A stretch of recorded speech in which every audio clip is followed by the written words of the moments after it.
I had my children on the floor. I was on my favourite blanket that my grandmother gave me on the floor like a cat. And I realised in that moment the potential of what our bodies can really do as women. Like I could feel his head, I could do my own internal, like, yeah, his head, I could feel it. I was in tears, I was just in tears and overwhelmed with gratitude. Hi, and welcome to the Natural Birth Podcast, the podcast that is bringing embodied birth wisdom from women from all over the world, sharing their natural birth stories. Don't forget to subscribe and download so that you can always have access to these empowering and positive natural birth stories.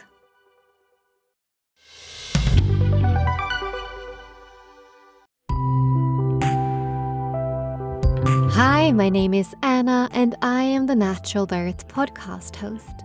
I'm a former midwife who left the system, and I'm now the proud founder of Sacred Birth International, a woman-owned company with a mission to revolutionize the birth world and bring focus to the sacred and the natural intelligence of the birth process. We do this by providing world-class education, courses, programs, and coaching to equip women with the knowledge and the tools to have conscious pregnancies, empowering and positive birth experiences, and the most nourishing start possible for themselves and their babies postpartum. We also educate and mentor aspiring birth workers into sacred space holders and physiological birth advocates in the Sacred Birth Worker Mentorship, the Beyond a Doula training. If you'd like to work with me or take any of our courses, programs, or the mentorship, then head on over to sacredbirthinternational.com to find out more. Hi, Jessie, and welcome to the Natural Birth Podcast. How are you this morning? Doing wonderful, Anna. Thank you so much for having me. I really appreciate it. Such a pleasure. I'm so excited to hear about your third birth that finally was the natural birth that you wanted from the beginning. But of course, as we usually do on this podcast, I'd love to hear about your journey and how your first two births were and how they informed your choices for your third. So wherever you want to start, take us back to becoming pregnant and ending up having these first two births that you had before we dive deeply into and explore your third. Absolutely. So my husband and I, when we chose to get married, we'd already been together for about 6 years. So we knew as soon as we were married, we were ready to start trying. And thankfully, it did happen quite quickly. We were married in August, and I was pregnant in October. Found out I was pregnant in October, so very quickly. And thrilled, just absolutely thrilled to be pregnant. And this was back in 2020 was my first birth. And so thrilled and also nervous because we had COVID at the time, and you were kind of hearing about horror stories coming out of the hospital. So I knew I wanted to have a natural birth. However, I didn't do the best research in finding the best care provider to support me in that. And so my sister had had a baby 3 months before me, before my first. And so I chose to go to her doctor because she was loving him. And he was wonderful. All through my prenatal care, he was absolutely great. And, it was a really good pregnancy until I had the gestational diabetes test and ended up testing positive for gestational diabetes. And I was heartbroken about that because I'm not a big medicine taker to begin with. And I was very nervous. I did not want to start taking insulin. I have this belief that your body can help you if you help it with what's needed. And so I went and I did the required meeting with the nutritionist. And I sat down and I just remember she said that, okay, let's go ahead and get you some insulin ordered. And I said, whoa, whoa, whoa, whoa, whoa. where were my numbers at? Can we talk about this? How high were they? And they really weren't. I think I had failed the 3-hour test by a couple points is all. Yeah, it was just right on the Oh my cusp, God. And they would go straight to insulin. That is straight to insulin. crazy. I mean, Yes. let's test first of all with diet, right? And Hmm. lifestyle. And then there's also the in between, which is metformin, for example, or something Hmm. not insulin. Like that is the last resort, really. That's crazy. Yes. And I was shocked too, because by the time I had that appointment with the nutritionist, I'd been taking my blood sugars every day, and I really only had high blood sugars in the morning. And when I say high, typically I think um, they wanted you to be under 100. And I was 103, 104. I think on my worst morning, I was 112, right? And so not really that high. And so I sat down with this nutritionist. I just said, wait. Let's go back. What is there anything else I can do diet wise to help? And she said, oh yeah, well your numbers are just high in the morning. So eat 4 ounces of protein before you go to bed and take a walk. And I said, okay, so if I do that and my numbers are fine, I don't need insulin. No, we don't have to do insulin, but we would like you to be. And then she went on the cascade of very intense. If your blood sugars are high, your baby might die. You will have major Excuse me, what? complications in birth. Excuse me, what? Yes, she actually said that to me. First time mom. Oh I God. know much different now, Oh, but she told me horror, just complete horror. And I was terrified from that moment on. mm. And I was so strict with myself and I was so strict with my diet. Anyways, continued on that way. Never went and saw that nutritionist again. You're supposed to meet with them once a month and go over your numbers. And I refused. I said, nope, she's not good for my mental sanity and preparation for this birth. And so I told my OB that, and he said, okay, but you need to bring me your numbers every week. And my numbers were fine. They really were. I was too strict. Ultimately, I decided uh, because I was so obsessed with staying, under that 120. I did end up having a premature birth with my first, and it wasn't majorly premature, but I think that the stress and not giving my body as much food as it needed. I think I gained only 9 pounds in that pregnancy, and I ended up losing 5 right before I had him. So You could have lost been, where you had him. yeah, yep, I dropped a good amount of weight, 5 pounds in like 2 weeks right before I had him. And And what gestation so did you have go him? ahead. What gestation did you have him? My water broke 35 and 5. So not too terribly early, but still early. And because I had the gestational diabetes, I'd been going for weekly non-stress tests and ultrasounds.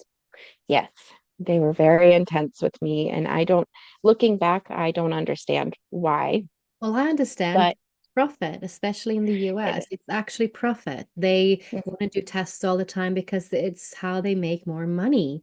And that's mhm, insane. If your blood sugars were fine, mhm. you don't need any Yeah, extra monitoring. Like if no. that's the only thing that you were screened for gestational diabetes and you're managing fine with diet, you are Mhm, a normal, healthy woman having a pregnancy. mhm, I mean, in mhm. maternity care, you would be called low risk. So, you're never Yeah, not risky as a woman being yes. pregnant, but you Yeah. should have been treated as that. But that's the problem though, especially in the US. Like Mhm. they will try It's money. everything. Yeah. Yeah. And you have to Money, money, money. be wise around that because they will just give you so much otherwise that is unnecessary and maybe even harmful. Absolutely. Yeah. And with my first pregnancy, I was listening to your podcast at one point when I started getting towards the end, and I was so excited thinking, okay, I've heard moms on here have their hospital natural birth, but until you are in it, it is difficult to get that natural birth. So the morning that my water broke, I actually had an ultrasound, and I knew this ultrasound tech quite well at this point because of all the times I've seen her. And she made a funny face. And I just asked if everything was okay. And she said, yeah, when are you seeing your OB next? And I said, oh, Friday morning. This was a Wednesday. And she said, oh, okay, good. And then nothing else was said. I went on my way. I went home and started mopping my house aggressively. It should have been an indicator for me. Um, and I had just called my husband and he said, when will we know you go into labor? How will we know? And he said, will your water break? And I said, no, no, no, no, no, no. That's just in the movies, that big gush that happens and you are all frantic and all of a sudden in labor. Got off the phone with him, went and sat down on the toilet, water broke, just ruptured, full movie scene rupture. And I called him back and I laughed because at this point I wasn't too stressed out. And I said, my water just broke. He said, oh, you're messing with me because a few minutes before that I had, you know, kind of shamed him for thinking it would happen like it does in the movie. So he started heading home, and my sister headed my way too because she wasn't sure how quickly contractions would hit once water broke. And she had just had her second baby, so she kind of knew how things worked. But I was fine. I wasn't really contracting yet, and I didn't think much of that I wasn't having contractions. But I called my OB, and he said, "Well, you've got to get to the hospital because you are premature." And your waters have broken. And I said, okay. And so I went. And as soon as I got there, it was chaos and stress. It was, well, we haven't gotten your GBS test back. So let's get you hooked up immediately to get you on antibiotics. And I am allergic to penicillin and amoxicillin. So the antibiotic that they have to give me is a every 8 hour one instead of 4. So they wanted to make sure I had at least a course of that before delivering. And so she ended up blowing 5 veins trying to get me hooked up. And I just felt myself shutting down, right? I was just shutting down. And they immediately wanted to start me on Pitocin because I wasn't having contractions. Excuse me, And what? I mean, this does not make sense. I do not get this. So, like, mhm, you just chill. Just chill. mhm, Like, if your waters break, especially premature, you just want that baby to cook as long as possible. Like, there's no rush yeah, to get that baby out. And exactly. actually, what evidence shows is that when your waters break, the risk of infection increases slightly for you every day, but not for the baby. Actually, it's the same kind of level of risk of infection actually at day 1 as day 3 and 4. Like that's Hmm. evidence actually. So that whole thing, like the baby is not a more risk for you waiting. And to Hmm. put a little preemie, I mean, I'm just freaking out right now. Put a little preemie under that pressure of an induction of Hmm. syntocinon. Oh my God, that little preemie does not need that. No. You should just have been the opposite. They should have just like been happy that you don't contract, just let you wait and see what happens. You might not actually go into labor for days. I mean, Yeah. most women will go into labor in the first kind of 24, 48 hours after breaking Yes. the waters, but especially when you're preemie, you might not. I mean, I know. that I don't understand what that happened. Well, and because of that, they started because I was early, the steroids also. So then, it's getting the steroid shots to get his lungs going and whatnot. So I went from no medication to hordes of it Hmm. in moments. And then I was dilated to a 2 or something to that degree at this point. And I said, no, I don't want to start Pitocin yet because I wanted a natural birth. And so I said, no, no, no, no, no. Can you give me some time? And they said, yes. And so for 6 hours, I walked around the labor and delivery ward. I did all of the positions. I did um, the mile circuit. I did everything I could to try and stimulate contractions. And now that I look back, I should have taken a nap, is what I should have done. Yeah. I should have Yeah. just gone to sleep. But I didn't. And after 6 hours, my OB came in and said, well, we don't want you to get an infection, started really stressing me out. And I swear they wanted to check me, once an hour to see if I was making any progress. And now in So hindsight, yeah, my that waters are ruptured. increases. Yeah, that increases Yeah. your risk of infection. And even if you haven't broken your waters, just any fingers in vagina increases risk of infection. Like literally, it just goes against all logic. But that's just hospitals, though.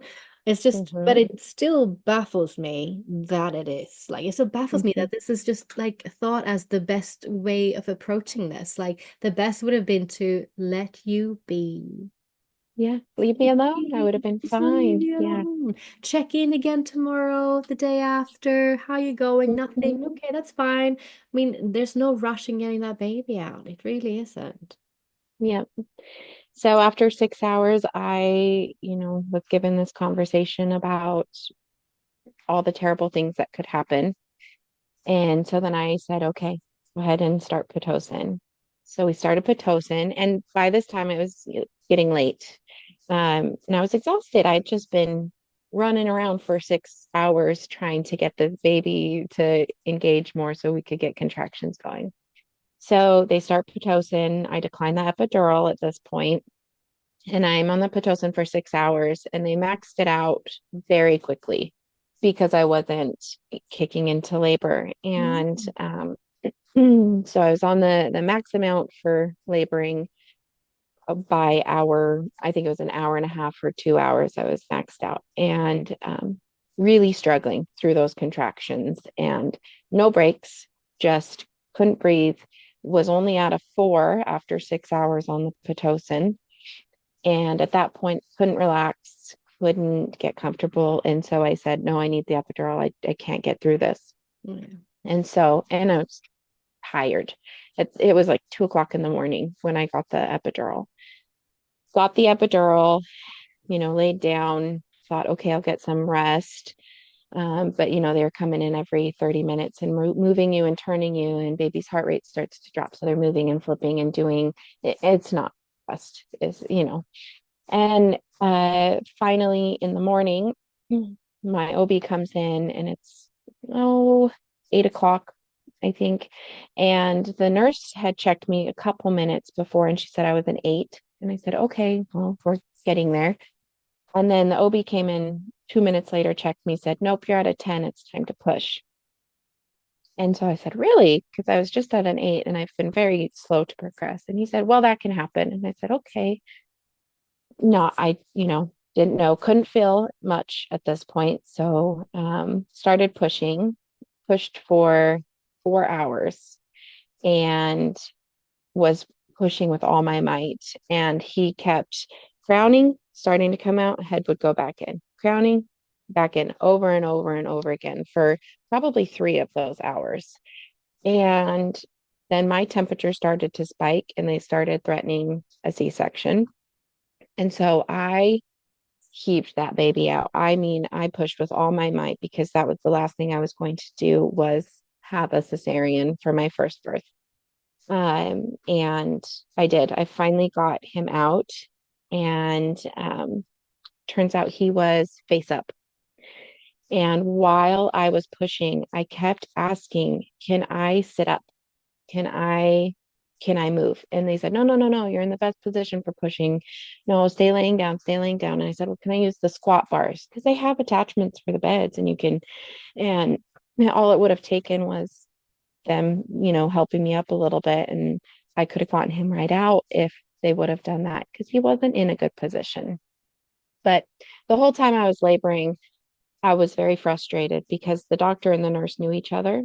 The doctor had delivered that nurse's 5 children and they hadn't seen each other in 10 years. And so they're just having a reunion between my legs while I'm pushing and laughing and joking and having a great time. And then looking up at me, oh, okay, time to push. Go ahead and push, push, push, push, push, push. And then I'd stop and they'd say, okay, breathe. We'll wait for the next contraction and then continue their conversation. And it was the weirdest experience. As soon as he was born, they took him to NICU. They put him on me for about 3 seconds. Oh, no, no, he's not doing good enough. Took him to NICU. And then my husband went, I said, go with him. And then all of a sudden I was alone in this room with no baby. My husband wasn't there. It was just me and the aftercare nurse cleaning me up. And I remember I'd ordered some food, and I was sitting there eating, completely quiet, just the strangest feeling not having your baby right after you deliver them. And also not knowing what's all going on. Turns out as soon as they got into the hallway with the baby cart, his oxygen was at 99%, and they could have just turned around and put him back in my room, but they still took him to NICU. And in the US, once you enter the NICU, you're there for at least 4 hours until they'll release you. So I couldn't go see him because I had had that epidural. So I had to wait for that to wear off. And then finally it did, and I was able to go see him. But by then, they'd said, oh, baby needs to eat. So they'd given him a bottle. And I wasn't happy about that. But luckily, it was my husband who was there, and there was donor milk because I didn't want to do the formula. And so, praise those mamas who donate to hospitals. I love them and appreciate them because, yeah, he was given breast milk from the start. And after that, thrived. Got him, we went home, and a great baby. Easiest transition that way into becoming a mom. I really want to mention here for anyone listening who is interested in knowing more about In Case Your Baby's Preemie, that if they go back to the episode with Melanie, the midwife, she is a midwife, and her first baby was preemie, and she birthed that preemie at home. And so just with this story, if anyone's, wanting to hear a positive birth story with the preemie, in a sense of like no interventions, fully natural at home, they can listen to her. And this is the thing, like, again, I've learned so much with just having so many clients from the US and just knowing midwives from the US, that it's such a money-making machine, and that literally your baby should have gone back to you, but actually they made money from taking your baby to the NICU. Yeah, I think it was $8,000 for the 4 hours he was there. That's great. And yeah, I remember watching the bills kind of come in from that. And we do have insurance, so we were okay. But I just thought, wow, this is insanity. Insanity how much they're charging. So had a lot of sadness from that birth. I didn't have postpartum depression after. I think I was just so thrilled to be a mom that I was overjoyed. And I thought, okay, well, it didn't happen that time, but next time it is going to happen, and I'll do everything in my power to make it happen. And so when my first was about a year old, I was baby crazy. I was baby crazy from the time he was 6 weeks old. I thought, well, I need another. And so, wanted to heal a bit and whatnot. And so, but I was nursing full time. So I didn't have a regular cycle come back for a bit. And then when he turned a year old, and I started to wean him, I got pregnant immediately. And so we had his first birthday in June. And then 2 weeks later, I found out I was pregnant. So his pregnancy was, sick in the beginning, and then you're happy in the middle, and then you're large and have a toddler to run around with in the third trimester. So did not have gestational diabetes. Approached his pregnancy with a lot more care and nutrition wise, and also chose to go with a midwife in hospital. Okay, and it should have been a red flag. We only have one midwife in this area who can deliver at the hospital, and she's contracted with the hospital. And so I thought, oh, it's a midwife, it'll be wonderful. She's going to support me in my natural birth. She won't push medicines on me. It's going to be fine. It's going to be great. That's not always the case. I did have a friend who had a baby with her, but that friend is just fine with, epidurals and all the interventions and things. And so, yeah, I should have done more research. But again, my prenatal care was amazing. I had a great time with her. I felt like she really understood the kind of delivery I wanted to have. And I got to I was about 36 and a half weeks, and I'd spent the night having some contractions and thinking, oh goodness, okay, here we go again. I just cook him a little faster. And I should mention, my first was not small. He was 20 inches and 6.5 pounds. So now that I've had my third baby, he was small for me, but no, he was a good size. He was okay. But anyway, so with this second delivery, I um yeah, I'd been having those contractions in the middle of the night, and they weren't regular, but I was breathing through them. And, I'd go to sleep and I'd kind of wake up and I'd have a contraction. And I thought, oh, okay, maybe something's starting. And then at around 3 in the morning, I fell asleep and they pittered off. And I thought, oh, okay, so just some pre-work there. Well, at my 37-week appointment, I said, I'd like you to check me because I feel a little crazy, but I feel like I am going in and out of labor. And she said, okay. And she checked me and I was at a 6 and 80% effaced. And so, Beautiful, great. Your body is yeah, feeling amazing. It's preparing for labor. yeah, I was thrilled by that because I thought, wow, a 6? I'm like most of the way there, I was so excited. Yeah. And it was March 1st, and she sent me she said, oh no, you need to go to the hospital. Your water is going to break any minute. And I said, really? And she said, yeah, you're 80% effaced. Your water could break at any moment. We need to go. I was GBS positive this time.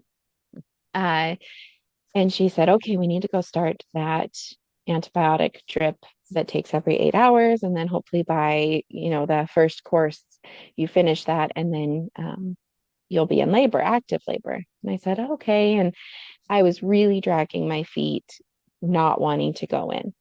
And so ended up going in, getting checked in, doing all the things. The nurse's face was shocked when she checked me. And sure enough, I was at a 6. And that was completely unbelievable that I wasn't in any pain or having major contractions or anything. And so they only blew 3 veins this time. So that was an improvement.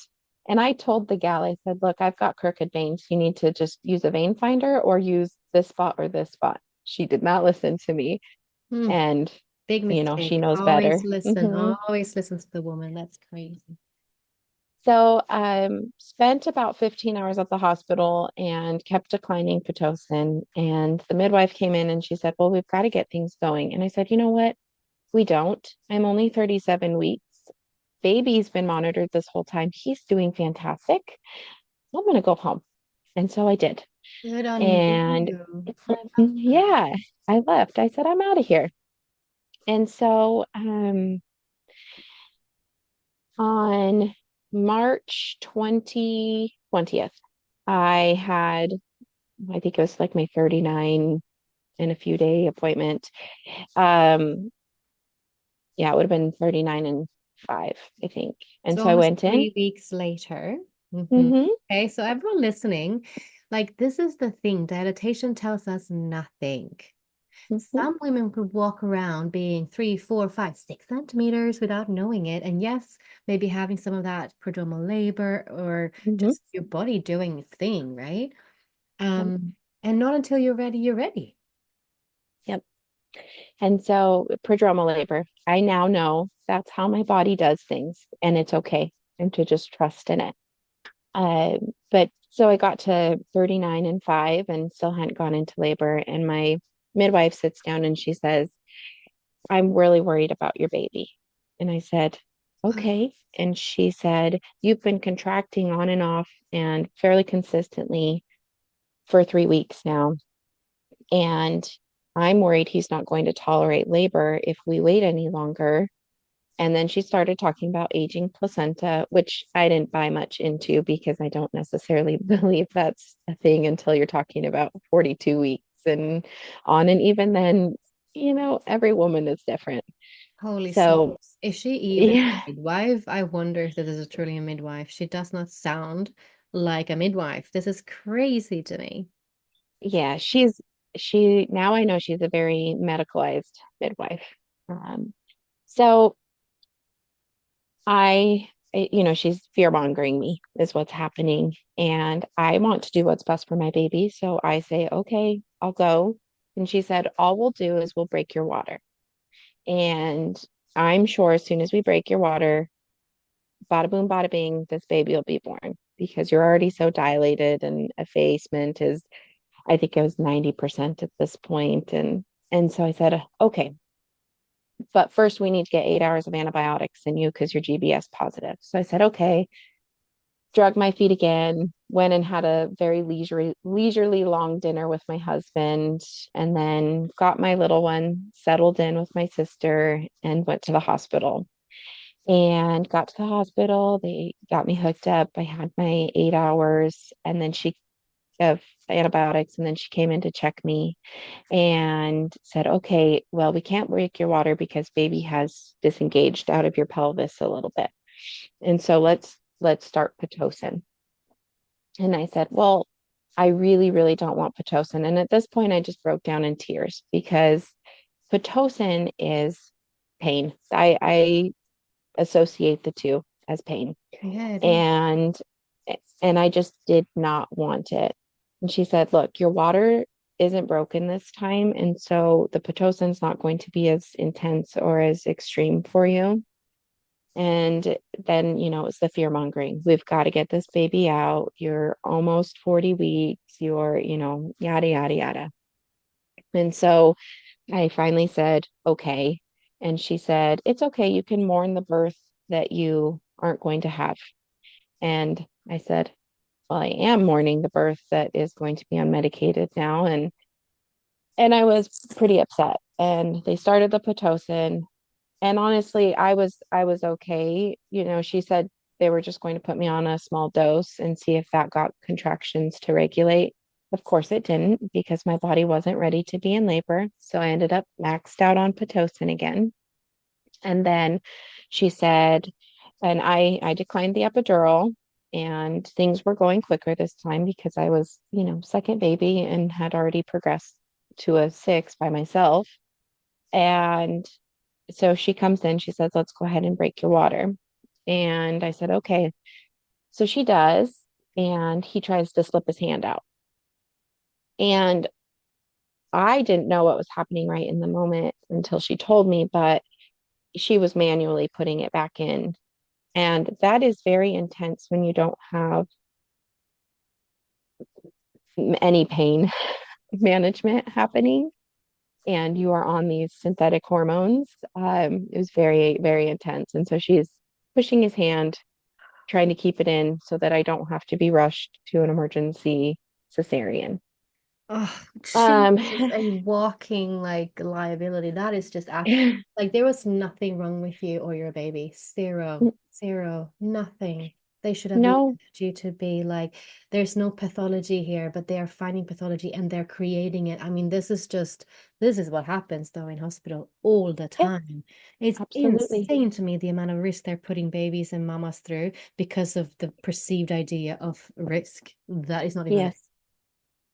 And yes, now the thing is I had done so much more preparation for this birth, and still in that moment of course. was just shoved with so much fear that I couldn't deal with it. I agreed to these things, and that now since I've had my third birth, I really try to own that ultimately I should have pushed harder, and it is very hard to do Yeah. when you're vulnerable, when you're in labor. Yeah, I don't think so. And I think that, you shouldn't have to do all this research to protect yourself in the system, right? I think yeah, essentially, and which is, I mean, it is really good to share this with women who want to hear this side, right? hmm Especially if they're planning a natural hospital birth, just to realize what they're walking into, that you need to pick the right birth care provider, which is obviously you think you do, and then obviously you notice that you didn't. And hmm you did the best you could, and you have to give yourself grace to that. And you're not supposed to have a midwifery degree to understand what's going on, right? no, You no, shouldn't. And so I think if you want to have a natural hospital birth, you need to do research on the hospital and on the care provider and choose wisely, but then you need a kick-ass doula or sacred birth Mhm. worker that knows her shit, that can do this for you, because you Mhm. shouldn't. You should employ someone who can hold that fort for you and protect you and say, hey, actually, like there's nothing going on here that's actually pathology, but what you're doing is risky. Let's talk about those risks, that someone Yes. has said to you, like the risk of breaking waters, right? Mhm. She probably didn't Mhm. tell you that there's a risk of cord prolapse and increased infection and all these different Mhm. things, or the hand Mhm. that wanted to come Uh, out, right? right. So yeah, so she got his hand back situated, and at that point I started really feeling contractions because that cushion is gone, and I had quite a lot of fluid. I mean, the visible shrinking of my stomach when they broke my water was immediate relief, which was wonderful in that sense of comfort. And so yeah, they broke my water, and within a couple hours, I was fully dilated and ready to go. And I was pushing, and she kept asking me, "Are you pushing? Are you pushing?" And I kept nodding. And in my head, I was thinking, can't you tell I'm pushing? Like, can't you just read the room here? I am pushing. And I was to the point in labor where I wasn't speaking. Uh, I'm have this high drip of Pitocin, and it was a very intense labor, but it was doable. It was manageable, and I could get through it this time. And so I started pushing, and pushing was so relieving to that discomfort. I know a lot of women don't enjoy the pushing stage. I love the pushing stage. It's because you're almost there and you're almost done, and you're going to meet your baby soon.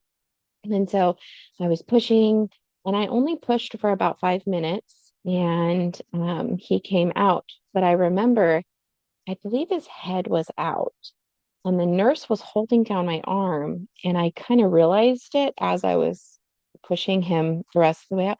And she was giving me another dose of antibiotics for GBS. Because now it's not just part of your drip anymore. It's a full syringe that they just put right into your Yeah. IV, or at my hospital they did. Yeah, it's a And I'm bolus. thinking, God. what is that going to do for him? That is going to do absolutely nothing for this baby. But in the moment, I didn't fully register it, Mm. that that's what was happening. And But that's the so, thing again. It's like there's so many people, and not all, but there's so many people in the system that don't think, they just do. Like mhm, a logical thinking person would go like, she's birthing her baby now. These literally at that antibiotics moment. that are essentially given for the baby. Hmm.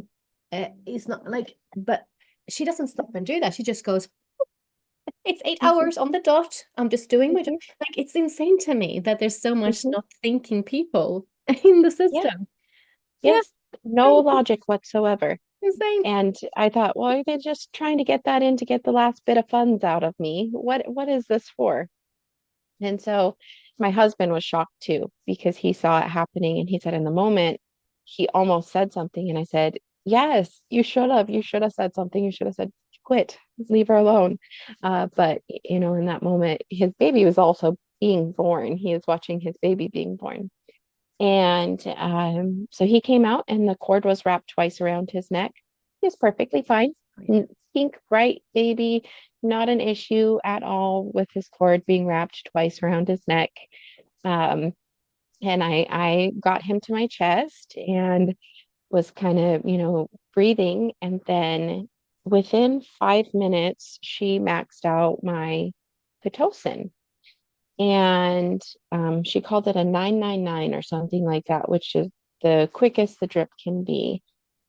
And I said, am I bleeding too much? Because in my mind, I thought, oh, I must be bleeding a lot if that needs to happen, because I thought they'd shut it off, Nope. Um, Maxed it out. And so I'm just really contracting, just painful, painful contractions, not even enjoying the moment with holding my newborn, because I couldn't. I just was all of a sudden in even more pain, right? I'd done the hard part, but now it's harder. And I said, "Am I bleeding too much?" She said, "No, no, no, no, you're fine." And I thought, okay, either she's lying to me to not stress me out, or I don't understand what's going on. Well, it was late in the evening. She had a full day of patients the next day.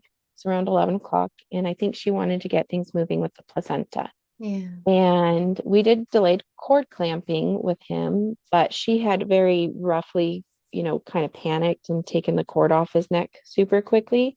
And so you could kind of see the cord was overstretched in a spot. So it wasn't actually pulsing or doing much anymore. And so I said, okay, go ahead and cut it. And then she proceeds to start pulling on the cord. And I don't think that my placenta had detached fully yet from me, because now, and this is going to sound a little graphic, but I felt like I could feel it internally ripping away from me. And that was worse than labor. And I'm sure the whole floor heard me at this point. And I kept begging her to stop. And she's like, "Nope, we got to get this out." And I said, "Well, am I bleeding too much?" "No, you're not. It's been 20 minutes since I delivered." And so that meant we had to get the placenta out immediately so that I didn't bleed too much. Mm. And in hindsight, I would have smacked her and said, "Get away from me." And I did. I physically tried to take her hand and remove it. Yeah. And she wouldn't. She's like, "Nope, we've got to do this." And she like held her hand firm and pulled that placenta out. The other thing about this birth that I feel like my second was almost more traumatic for me, because it was such a big letdown, Yeah. especially because I'd gone with a midwife and I had tried to, do this research, and I had done all this preparation and ultimately ended up back in the system just as another number going through it, not very cared about. And I remember she finally got my placenta out, and I said, "Wow, that really, really hurt." And she said, "Well, you got the birth you wanted." And in that moment, I was crushed, heartbroken, because I thought, wow, you are very out of touch with Yeah. what I wanted, with what a natural birth is. Yeah. And that birth took, I had postpartum depression, pretty bad after him. And I was sad. I was mourning this birth quite a bit. I also left feeling a little violated. A And I little. didn't mention, Yeah. yeah, Very. when I was Mm. when I was pushing, she did a lot of vaginal exams without asking me. So she would just, because I was to the point where I wasn't responding and I was really in it, she would just check me and check me and check me. And in I wish I would have had the voice to say something in the moment, because it did leave me feeling uncomfortable and violated and just not great. Also, at my 39 and a few day appointment, when she had checked me, she'd stripped my membranes, and I didn't ask for it. She just did it. And I went, "Oh, wow, that's really, really painful." And she said, "Well, yeah, I'm stripping your membranes." And I said, "Well, Yeah. I didn't want you to." Um, and so, yeah, I had a lot to process from that birth, Yeah. because, yeah, felt violated after. Yeah. I And understand that. And from someone that you really believe is going to mhm, look after you and have a similar philosophy as yourself, that must be so heartbreaking. And yeah, I understand that you felt really let down by her. And um, unfortunately, there's so many midwives like her in the mhm, system. And again, it's good to just know that as well for the women listening, that it is so important that you really interview your midwife mhm, and ask the tough questions about all these things to really see, is she going to support you in the way you want? But that is terrible. mhm, Like, you should definitely, I think that that is warrant a report, and you mhm. know sue Yes. for that. Mm. And actually, I found out when I took my birthing class from my wonderful midwife that I just had my third with, that there's a waiver that you sign when you check into the hospital that is agreeing to their process on how to get the placenta out. And that is essentially what I agreed to, was the maxed out Pitocin, and the removal of it physically was a waiver that was in those documents. And that made a lot of sense to me. And now I warn every mom I know that's going to the hospital, hey, maybe read those 25 pages that they give you, Yes. and you can go in beforehand if you're planning on delivering at the hospital, and you can read all those documents before and bring them already signed to your birth. Maybe consider that, you know? Definitely. And this is Yeah. something that's everywhere in all countries, that you have to consent to Hmm. getting it's an active third stage management. I mean, it looks Hmm. different, obviously. That maxing out of the Pitocin is not something that's included in that, but it is Hmm. to be given Syntocin, and even if you had a natural birth. So I mean, even if you want a Hmm. natural birth in hospital, this is protocol, and you have to decline that. Yeah. Hmm. So I did actually end up having a prolapse from that birth. And now I know that can be Yes. sometimes caused from the removal of your placenta so aggressively like that.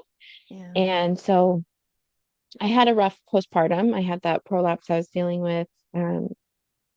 Noah, my second, was a beautiful baby. He was very easy. He wasn't the problem. He was a great, great little guy. And so, yeah, just emotionally had a lot to work through. And I was always uncomfortable. I had a lot of pain after having him, and just thought, wow, I'm really struggling to recover. Well, turns out my gallbladder was full of stones and I needed to have it removed. And so I had my gallbladder removed at about 7 months postpartum. And then we got to 9 months postpartum, and my husband and I said, let's wait a few years before at least a couple years before we have another baby. And then 2 weeks later, I found out I was pregnant. Oh my God. So, which was really interesting because we're Catholic. We do natural family planning, and I had been doing the test strips, which is hard when you're nursing a baby. You fluctuate quite a bit. And I had just had my first cycle in December, and then you know, was testing with my test strips, ovulated, saw that completely through on my little test strips. And then we were in the clear zone and intimate. And yeah, and then it was only 8 days later that I took a pregnancy test, and there was a faint little line on there. And I thought, what in the world? How did this happen?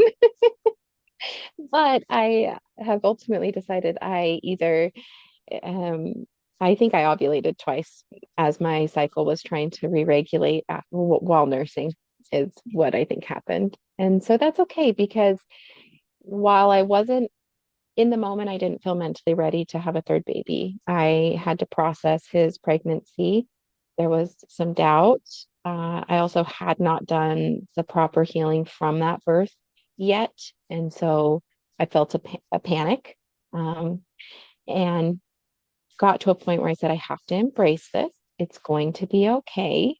The Lord knows what He's doing. He sent me this baby when I needed him, and that's okay. And so by now, I had met a lot of the other moms at the church I go to, and had this village forming, right? And had started to hear about their births and these amazing, wonderful, natural, no intervention births where they went through this one midwife. All of them used this one midwife. All of them had these happy, just amazing birth stories. And I thought, wow, I'm going to meet with her. And if I have to go to the hospital, it'll be drug against my will, because I am not returning to that place to have a baby. I just will not do it. So I called this midwife and I said, I'd like to come meet you and talk to you. And she's like, great. And so I remember when she answered her phone, she had hordes of kids around her, all of her grandkids and children, and I loved it, right? A lot of people would, kind of say, "Oh, that's not professional." I loved it. It was my favorite thing, hearing all these kids, and I thought, "Oh yeah, that's the kind of woman I want to be around, is someone who's got hordes of kids and loves the noise and whatnot." So had my first meeting with her and her assistant, who was also, she's a doula, but I think she's finishing up becoming a midwife any month now. And so met with them, wonderful women, immediately just felt embraced by them. She sat down and she said, "I want to hear all about your first two births, and I want to know what you want from this birth." And, she asked me questions, and then she listened. She let me just tell her everything. Mm. And yeah, and so talked to my husband about it and made sure he was comfortable with the idea. And he said, "Yeah, let's do it." And I had the option of the birth center, which she just has a very small birth center with, there is a spare room, but there's one main room, and that's where you have all your appointments also. So every time you come in, you're just getting more familiar with the space, more comfortable. And yeah, and my husband was on board. And so we went through our prenatal care with her.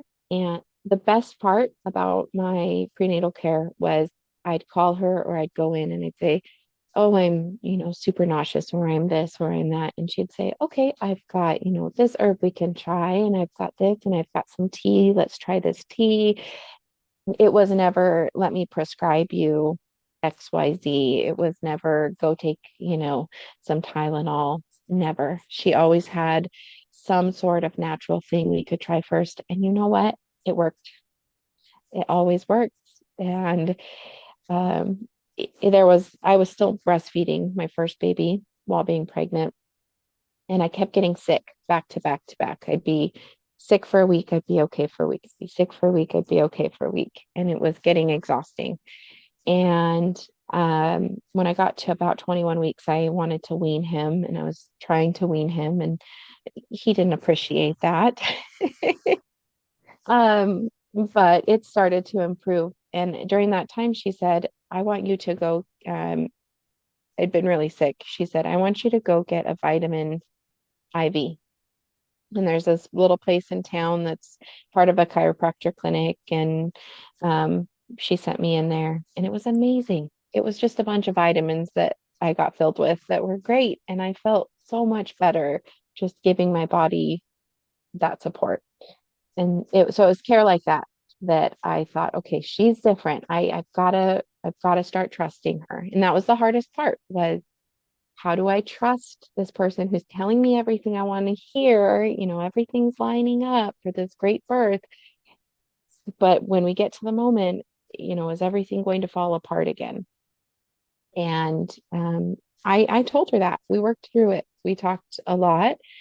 When birth started to approach, again, I declined doing the testing for gestational diabetes, because I had already been taking my blood sugars to check it and watch it. And so she would just check in, "How are your blood sugars?" "They're great." "Okay, wonderful."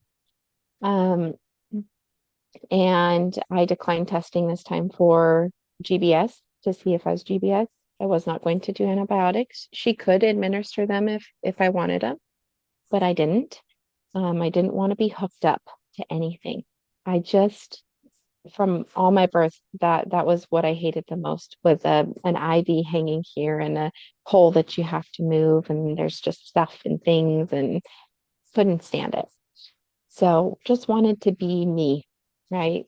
And um, I had very bad prodromal labor again with this baby, and I had her check me, because, which I wasn't going to do any checks this time either. I just didn't want to be touched, honestly.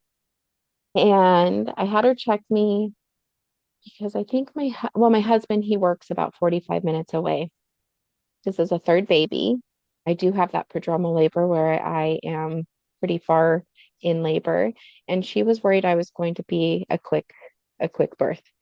And so I had her check me because I wanted to know, okay, if I'm already at a 5 or 6 again, I don't want my husband going an hour and a half away to some of his jobs. He works in agriculture, so he travels all around the bottom of Idaho.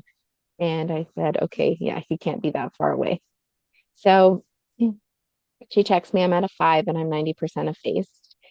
And I was 37 weeks at this point, and I thought, okay, well, he'll come when he comes. I am not doing anything. He also wasn't in a great position.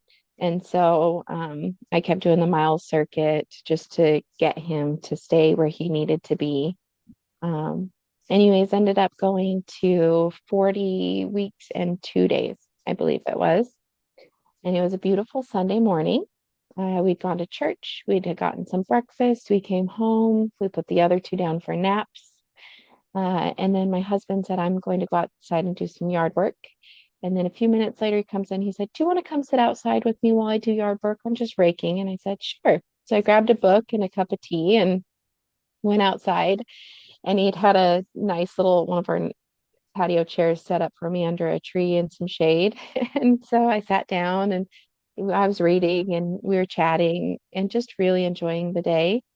Um, Started talking about, well, why don't we put together a birth playlist, some nice music for us to listen to? And he said, yeah, let's do that. And we'd had our Bluetooth speaker playing with some soft music while he was doing yard work also. And so we just kept adding songs from that as it played. And he'd asked me for, I think, a drink of water. So I stood up. And as soon as I stood up, my water broke. And I was so excited. I was thrilled. Like, finally, this baby, he's going to come. But I hadn't been having contractions yet. And so a little bit of that fear started to creep in. Like, what if I don't start contracting? What if I have to go to the hospital? What if I need Pitocin? That was the other thing. The midwife, the hospital midwife, had kind of diagnosed me with a dysfunctional uterus, saying that I didn't contract strong enough without medication to get a baby out. And so while my birth center midwife, she said, no, that's not a thing. I still had that fear of, well, what if I can't do it? What if I won't contract? And so I kept trying to just kind of say, nope, we're not letting that fear take over. We are just going to continue enjoying our Sunday. And I called my midwife and I said, my water broke. I'm so excited. And she said, great. Are you having contractions? I said, no. And she said, okay, do you feel like you're ready to come in? Do you want to come in? I said, no.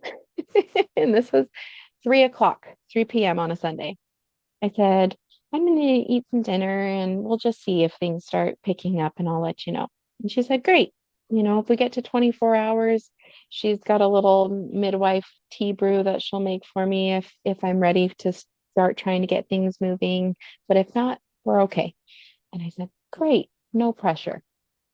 And ended up going to my dad's house. He had made family dinner that night. So my sister and her kids and everyone were over and had a few little contractions here and there, but wasn't much. It wasn't uncomfortable yet. And so it got close to 6 p.m. and I'd had a few that I thought, okay, those are a little stronger now. And I called her and I said, I'd just like you to check me and see where I'm at. She said, well, I don't like to check when your waters are broken. I said, I know, but tomorrow is Monday and I don't want my husband to go into work at all. So will you just check me? And she said, okay, yeah, come on over. And so she checked me. And this was a couple minutes after 6 p.m. And she said, well, you're at a 7. And I said, yay. And by now I'd had a few contractions that made me pause. And I was so thrilled. I had to have the most amount of oxytocin flowing through me because I was so excited that I was doing it myself. And yeah, so she's like, well, why don't you hang out here? You're not going home now at this point. You're at a 7. And I said, okay, great. And she said, I've got to make a call. And I said, okay. And so she left the room for a minute, came back. She said, okay, I've got a mama who's having her I think it was her fifth baby, just down the road that I was at her birth, and she's at a 9. I'm going to go run over and deliver her real quick. I'm going to leave you with one of the other gals that I had known, and you just hang out and you just relax and do what you need to do. And I said, okay, great. At no point was that concerning to me that she was leaving to go deliver a baby. And it was a blessing actually, because that baby was only a couple blocks down the street. It was her closest home birthing mama. And yeah, she went, and then the other doula training to be a midwife came in, and she, did all of my blood pressure and all the little checks that they do, checked on baby, and everything was great. And she said, okay, I'll be back in 5 minutes. I just have to take the midwife had left her Pitocin kit at home for bleeding after, um, or she had left it at the birth center. And she said, I'm going to run this down the road to Patricia is her name. She's wonderful. And I'll be right back. Well, she didn't come right back because that mama was crowning and delivering. And so she stayed and helped, which was fine. There was another gal that's kind of their records keeper, who's also a mom of multiple children. And she was very calming presence to have at the birth. And she set up the birth pool and filled it up. And I was still in my Sunday dress, just sitting there contracting. And I said, oh, I think I should change now. And so I changed my clothes and sat on the peanut ball for a little bit until contractions were to a point that I thought, okay, these are getting intense. And my husband was doing this amazing counter pressure because we had done the birth class this time. He'd been trained how to find where to push, and he was doing fabulous work. And so I got in the birth pool, and he was sitting on a birth ball behind me and just reaching in and pushing my hips every time I contracted. And by then, both midwives had come back, and I started to feel a little nauseous, little flush. And so one of the midwives went and got a fan, and she was fanning me and talking me through the contractions. And we had soft music playing, and the sun was setting. And the other midwife got cold towels, and every contraction, she'd put a cold towel on my back and on my forehead, and I'd just breathe through them. And compared to the hospital, this was like a spa, right? Like I was in this beautiful hot pool of wonderful water. My husband's doing this amazing counter pressure. I've got 3 women there who have all birthed babies naturally that are just wonderfully supportive, just helping me through things. At no point was I asked, can I check you? Let's see where you're at. Don't push till I check. Nothing like that was ever said. And so I was working through them. And then all of a sudden I got the urge, I've got to go to my knees. So I went to my knees, and that was, I know this now, that was at 8:17 p.m. I got to my knees and I started to push. And he was born at 8:22. And first I pushed his head out, and he had the cord wrapped around his neck also. And so she just kind of lightly popped it off. And then I was pushing really hard to try and get his body out, and he wasn't coming. And she's like, come on, usually that's the easier part, is once you've got the head out, the rest comes out pretty easy. And as I pushed twice really hard, and I looked at her and I just said, he's stuck. And it didn't freak me out. I was never stressed about anything. And she said, okay, I'm going to check. And so she kind of reached up, and sure enough, he had a partial shoulder dystocia. And all she did was kind of pop the shoulder gently over, and right out he came. Less than 30 seconds. I never had to get out of the water, which was wonderful because I didn't want to in that moment move much. And yeah, and then she said, pick up your baby. And I got to birth my baby. I picked him up. I brought him to my chest. And I just remember staring at this 9-pound little chunky, sweet baby boy. And I joke that he really liked the womb. He didn't want to come out of the womb. His little hands could fold in half to his arms, and his feet could fold up to his legs because he was so squished. I'm not a big, I'm short. I'm, 5'3" on a good day. And he was just scrunched up in there and folded, but he apparently liked it. So he took a little bit to come to. Uh, he wasn't purple or anything, and he was breathing, but he just didn't want to cry. He just was very calm, which I've heard on your podcast you talk about several times. Those water babies, a lot of times, are just kind of hi. He didn't want to open his eyes. He was like defiant. He just would kind of gripe, and then as soon as you snuggled him in, he was back to being calm and happy. Um, Anyways, yeah, so I sat in the birth pool with him for a few minutes, and then I felt a little stress creeping about my placenta. Like, what's going to happen? How are we going to do this? And it was nothing. Honestly, I waited and contractions weren't happening. And then at about minute 8, all of a sudden I said, "Oh, I'm contracting again. I think it's time for the placenta." And through all of this, I was so happy, just happy. And even through contracting, talking, laughing. And then I'd say, "Okay, hold on, another one." And I'd go in and have a contraction and pop up and continue talking.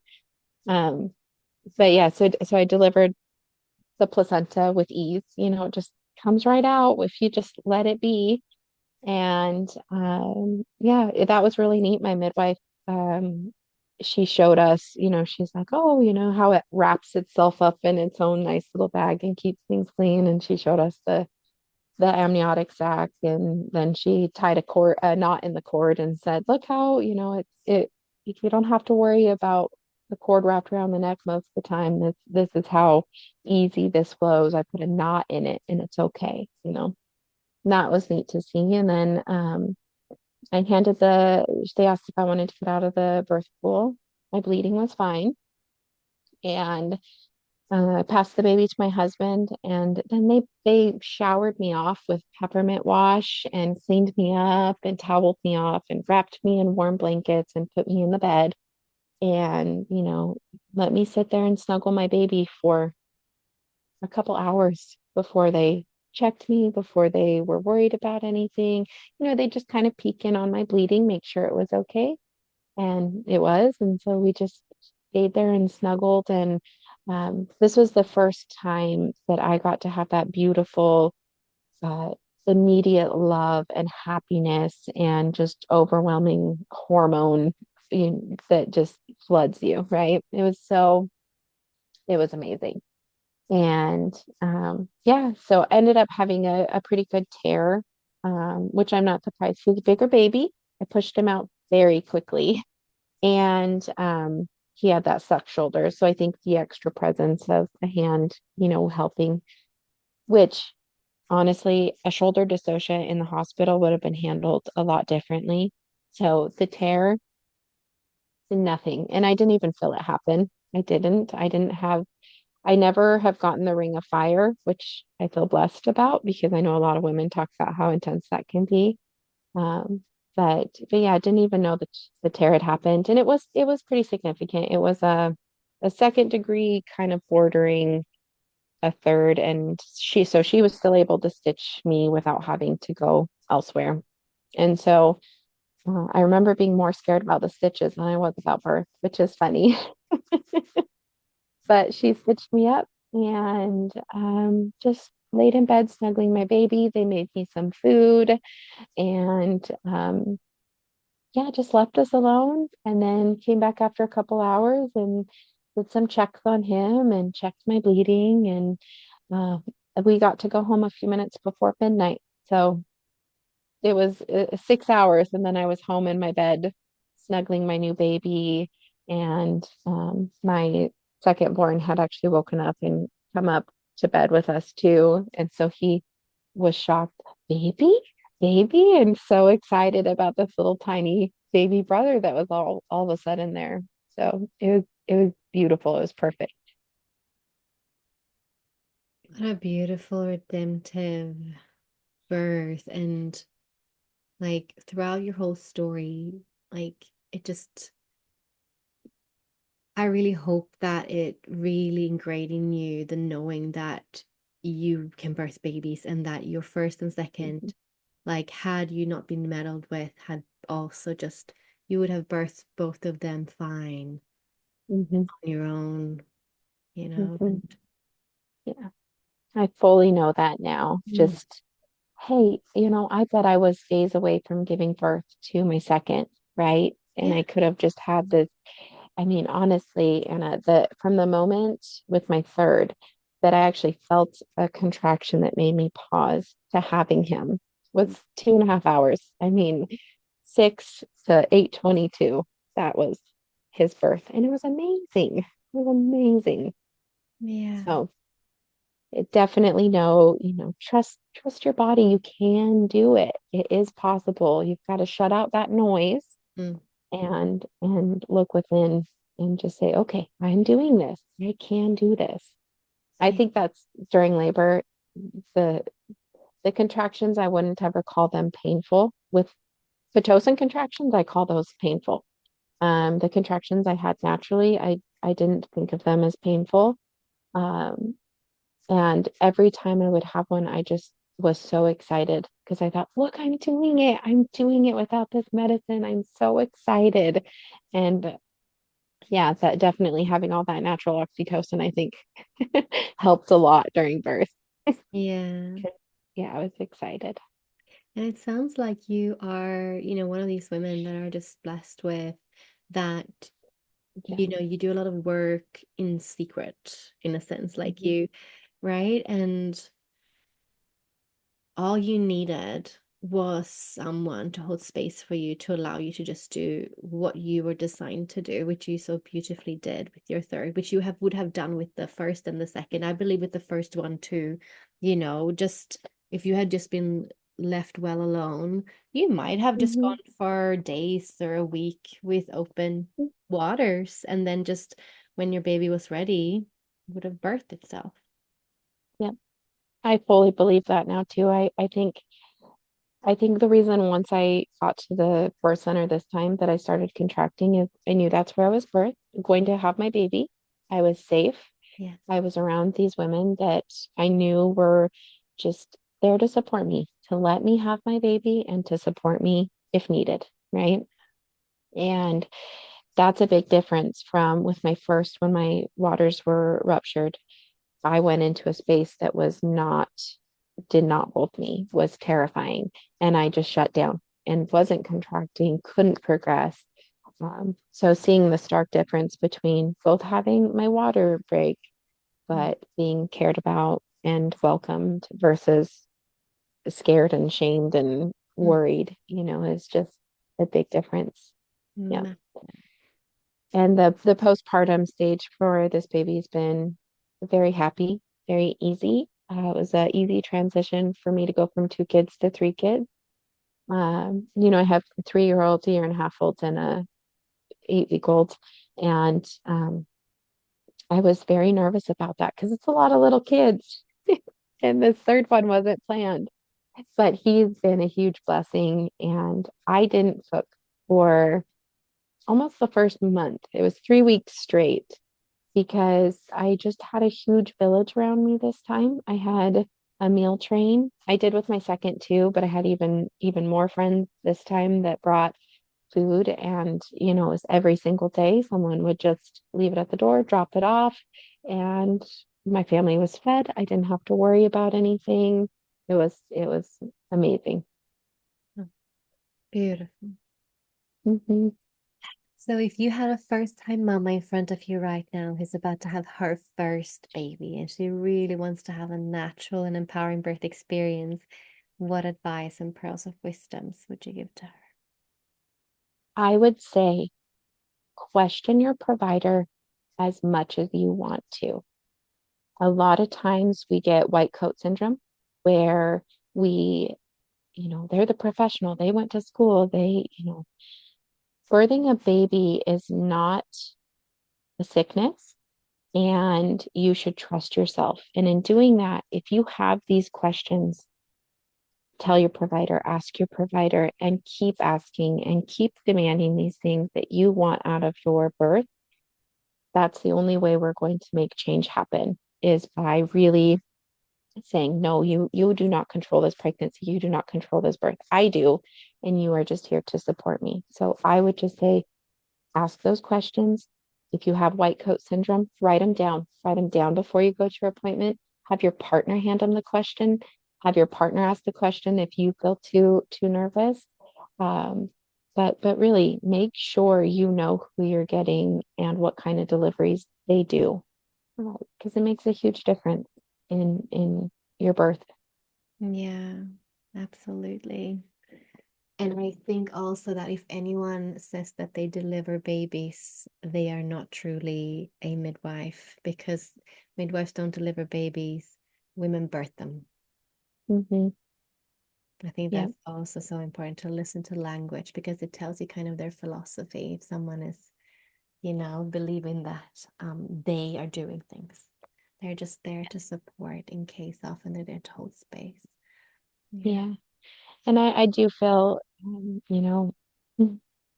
like a lot of doctors these days, they kind of project the, oh, thank goodness you were at the hospital. Thank goodness we intervened. Oh, thank goodness we gave you that emergency C-section, because otherwise disaster could have happened. And there's so many moms out there that believe this narrative and believe the storyline of, oh, I couldn't be at a birth center. I couldn't do that because of XYZ. My baby would have died. And in reality, it's, oh no, the amount of first-time moms that are being induced and then not progressing enough, or baby starts getting distressed, because while you feel fine because you've got that epidural, that baby is just getting squeezed. And my firstborn, I feel so bad for him. I just feel so sad that he went through that. And he's my soft soul. He is my emotional boy. He, he cries easy. And I just think, yeah, I'm so sorry I did this to you. I wish I would have done things better and differently, but I have processed those births. I've healed a lot from them. And I feel like you do have the births that you need to have in order to learn whatever lesson. And so here I am, and I have this beautiful, amazing birth with my third, and I'm so, so thankful. Yeah. And I think that when we've had these births with our babies that might not have gone to, plan or the way we wanted it, we can inform them in childhood, to break that birth imprint. Say this little boy of yours that's sensitive got pushed out too soon, too early, to give him the time now, to take his time, to not pressure him to rush. That is a way of reprogramming that as well, like for him to feel safe, to take his time, and that, in his time, in his own time. Absolutely. Yep. Yeah, couldn't agree more with that. Thank you so much for sharing your birth stories. It's been a pleasure having you. Thank you, Anna. I was really excited to share my birth story. Because I'd been listening to your podcast, I kept thinking, I have to go on that podcast. I'm going to go on that podcast. And after the first birth, I thought, that's okay. We're going to have another baby and I will get to do it. But that second baby, I'm going to go share my amazing birth story. And then it didn't happen. And I was very sad about that too. And then this third time I thought, oh, I get to go on the podcast. I'm going to send her a message. So thank you. Thank you for having this podcast. So happy you did. So happy you did. Beautiful to have you. Thank you for listening. If you love this podcast, then please consider sharing it, leave a review, or make a contribution on our Patreon page.